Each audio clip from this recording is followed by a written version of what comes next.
मानते हैं अपने आप बिल्कुल अंधभक्त। बिल्कुल हम अंधभक्त हैं। बिल्कुल बिल्कुल। तो इस बार किसकी सरकार?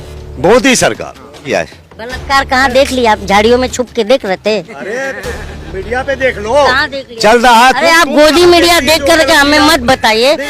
हेलो दोस्तों, मैं हूं मोहम्मद रईस। आप देख रहे हैं मेरा चैनल आर-वर्ड में आप सबका वेलकम है। आज हम रिएक्शन देने वाले हैं जो इजराइल और फिलिस्तीन के बीच में 8-10 दिन से जो जंग चल रहा है, जो युद्ध चल रहा है, उसके बीच में हमारी भारत की आम जनता क्या सोचती है। चलिए देर ना करते हुए पहले वीडियो पे रिएक्शन स्टार्ट करते हैं। मोदी जी की दिलेरी तो देखिए, इजराइल को समर्थन दे रहे हैं। मोदी जी और करेंगे क्या ये बताइए? इजराइल को समर्थन कर रहे हैं, इजराइल में उनको प्रताड़ित लोग दिख रहे हैं, लेकिन मणिपुर उनको नहीं दिख रहा है। ये पूछिए मोदी जी से। तुम अपने दूर देश की बात कर रहे हो और अपने देश के राज्य की बात नहीं करते। मोदी जी से पूछिए क्यों नहीं करते हैं। अभी भी हिंसा जारी है वहाँ पर। ट्रेंड कर रहा है, एक्स पे ये ट्रेंड कर रहा है। कहा जा रहा है कि मोदी जी इस्तीफा दो, लोग डिमांड कर रहे हैं, लेकिन इजराइल का समर्थन जिस तरीके से भारतीय जनता पार्टी यानी कि देश के प्रधानमंत्री ने किया है, सोचने वाली बात है। जिस तरफ अमेरिका है उस तरफ भारत खड़े हैं। देखो, अमेरिका में बार बार कह रहा हूँ, एक चालाक मुल्क है अमेरिका। देखिए, हमास को हथियार पकड़ाएगा और इजराइल और हमास को लड़ाएगा, और मोदी जी को एक बस बेवकूफ बनाएगा ताकि मेरे से देखो इतना वार हो रहा है, मेरे से हथियार खरीदो। व्यापारी है वो, समझा जाए उसको। मोदी जी भी तो तेज तर्राक है, दुनिया में डंका बजता है। क्या तेज डंका बज रहा है? अरे भाई, ये फिर डंका बजा रहे हैं। ये बताइए, अगर उनका डंका बज रहा होता तो आपसे मीडिया से कह रहे हैं कि मेरा डंका बजाओ, और हम जनता से कह रहे हैं कि घंटा दबाओ, तो हम क्या करें बताओ? कंफ्यूज है। कहा है ना घंटा दबाओ, याद है? कहा है कि नहीं? तो इजराइल को जो सपोर्ट किया आप उसके खिलाफ हैं? फिलिस्तीन को करना चाहिए? हाँ, करना चाहिए फिलिस्तीन को। ये एक बात बताइए, फिलिस्तीन जो है सबसे ज्यादा प्रताड़ित हुआ है, वहाँ के नागरिकों की सबसे ज्यादा मौत हुई है। और जीतन मांझी ने भी तो कहा है, सुनिए उनका स्टेटमेंट।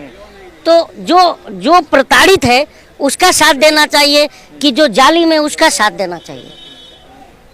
लेकिन जिस तरफ अमेरिका रहेगा उसी तरफ तो इंडिया रहेगा भैया। अरे तो अमेरिका कुएं में कूद जाएगा तो मोदी जी भी कूदेंगे क्या? ये बताओ, ये बताओ। ये तो गजब बात है। दुनिया में तो देख रहे हैं ना कि अमेरिका के पैर खड़ा है भारत। देखिए, एक हमारी प्रधानमंत्री थी इंदिरा गांधी, जो अमेरिका को अपने जूतों की नोक पर रखती थी। वो धमकाते गया और परमाणु परीक्षण भी कर गए, याद है ना आपको?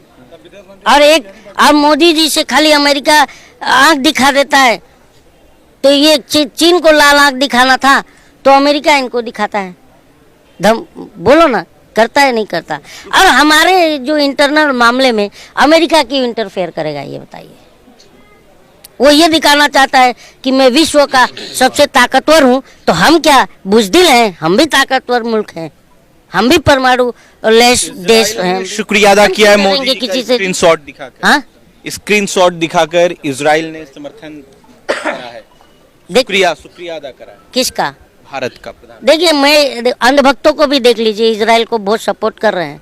हाँ, लेकिन मणिपुर के बहनों को सपोर्ट नहीं किया इन्होंने, अंधभक्तों ने।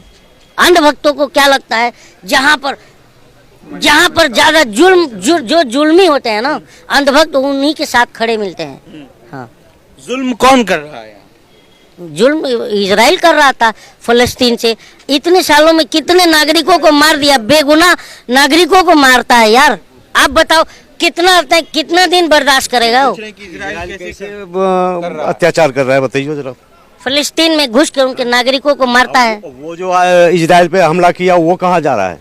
वो जो बेगुनाहों को मारा है, लड़कियों को उठा करके ले गया, बलात्कार किया, वो अच्छा काम किया है। बलात्कार कहाँ देख लिया आप? झाड़ियों में छुप के देख रहे थे? अरे मीडिया पे देख लो, कहाँ देख लिया? चल रहा है। अरे आप गोदी मीडिया देख करके हमें मत बताइए। और बलात्कार इन्होंने देखा था, हम वो सब चीजें नहीं देखते हैं। एक गंदे अंधभक्त देखते हैं ये सब चीजें। और मेरी बात सुनिए, आपने जुल्म की बात कही। आप मानते हैं अपने आप? बिल्कुल अंधभक्त। बिल्कुल हम अंधभक्त हैं। बिल्कुल बिल्कुल। तो इस बार किसकी सरकार? मोदी सरकार।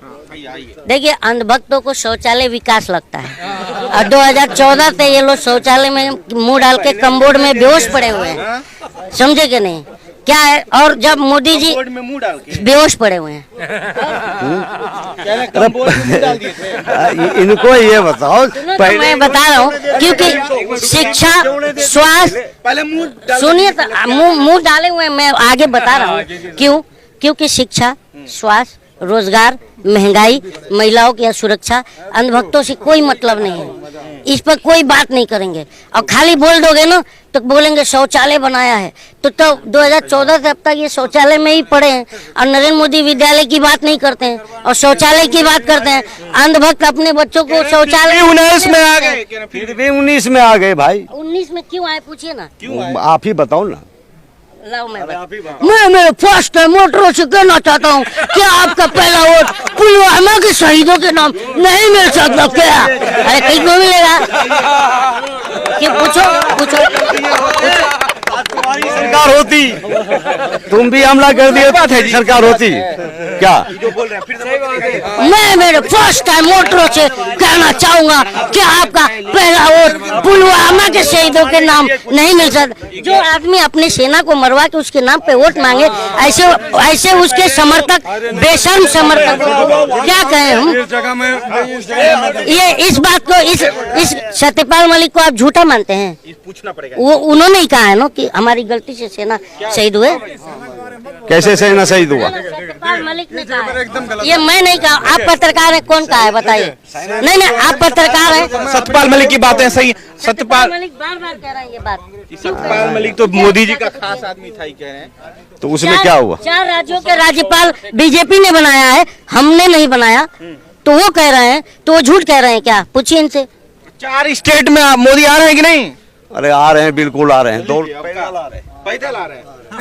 अब पूछिए कि 8,500 करोड़ का प्लेन कहाँ गया जो पैदल आ रहे हैं? मतलब जनता ने प्लेन छीन लिया है और मोदी जी अब जा रहे हैं। अब पैदल आएंगे ये खुद कहा है इन्होंने, ये खुद कहा है पैदल आएंगे। तो चलिए दोस्तों, आपने देखा, वीडियो तो पूरा हो गया है। अब मेरी राय की बात आती है। तो देखिए, मेरा मानना है, इसमें भारत की जनता से कहना चाह रहा हूँ कि इसमें हिंदू मुसलमान तो करना नहीं चाहिए। देखिए, मारे तो दोनों साइड से गए हैं और बेकसूर लोग ही मारे गए हैं, और मारे क्या गए हैं, मारे जा रहे हैं। आप लोग कहते हैं हमास ने निहत्ते बेकसूर लोगों के ऊपर जुर्म किया, उनके ऊपर मिसाइलें मारी, वो बेगुनाह लोग हमास के हाथों मारे गए। चलिए मानते हैं कि हमास ने उन निहत्तों के ऊपर जो किया वो गलत किया, लेकिन अब दूसरी साइड इजराइल की देखते हैं तो इजराइल भी कौन सा अच्छा कर रहा है फलस्तीन के साथ, और काफ़ी सालों से वो उनके साथ अच्छा नहीं कर रहा है। आपने देखा ही होगा धीरे धीरे कैसे उनकी ज़मीन कब्जाता जा रहा है। आज उनके पास थोड़ा सा, एक छोटा सा ज़मीन का टुकड़ा बचा है। और दूसरी तरफ आपने गाजा की जो जगह है उसे देखा ही होगा, उसका मैप देखा होगा कि वो एक लैंडलॉक्ड है, चारों तरफ से कोई रास्ता नहीं है। और इजराइल ने उनकी बिजली, पानी और फूड का जो सप्लाई चेन है सारा बंद किया हुआ है। तो बताइए ये भी कहाँ से सही है? हमारे तो बेगुनाह कसूर लोग वहाँ भी जा रहे हैं ना। ठीक है, वो कहते हैं हम हमास को ख़त्म करना चाहते हैं जड़ से, लेकिन हमास को ख़त्म करते करते वो बेगुनाह पब्लिक को भी तो ख़त्म करते जा ही रहे हैं। तो ये भी तो सही नहीं है। अब उन्होंने जो पानी और बिजली वहाँ पे बंद किया हुआ है, जो हमास को मारने के लिए उन्होंने रॉकेट छोड़े थे, उन रॉकेट की वजह से जो बेगुनाह कसूर लोग मरे वहाँ पे, जो इंजॉयड हैं, जो अस्पताल में भर्ती है। सोचिए वहाँ के अस्पताल के डॉक्टर जो उनका इलाज कर रहे हैं बिना लाइट के, कैसे उनका इलाज करेंगे? वेंटिलेटर नहीं काम कर रहे होंगे, लोग भूख प्यास से मर रहे हैं, वो भी तो बेकसूर ही हैं, उनका तो कोई जुर्म नहीं है ना। बताइए आप ये कहाँ से सही है? जब भाई हमास ने गलत किया तो हमास से लड़िए। आप बिजली पानी तो कम से कम उनका चालू कर ही सकते हैं, उनका खाने का रास्ता दे सकते हैं, खाना पहुँचे उन तक। जब खाना पानी बिजली सारी चीज़ नहीं होंगी तो वहाँ के भी तो बेगुनाह कसूर लोग मारे ही जा रहे हैं ना। रह गया इंडियन गवर्नमेंट का स्टैंड। देखिए, इंडियन गवर्नमेंट ने भी साफ कहा है कि हम इजराइल के साथ हैं, लेकिन हमास के खिलाफ। बाकी फ़लस्तीन के साथ तो हमारी इंडियन गवर्नमेंट भी है ही। ठीक है, तो बाकी आप लोग, जनता लोग बताइए क्या गलत है क्या सही है। आप लोग अपनी राय दीजिए, कमेंट बॉक्स में बताइए कि आप लोग क्या सोचते हैं, आप किसके साथ हैं। आपकी कोई राय हो तो कमेंट बॉक्स में ज़रूर दीजिएगा। मिलते हैं फिर नेक्स्ट वीडियो में। चलिए, ओके।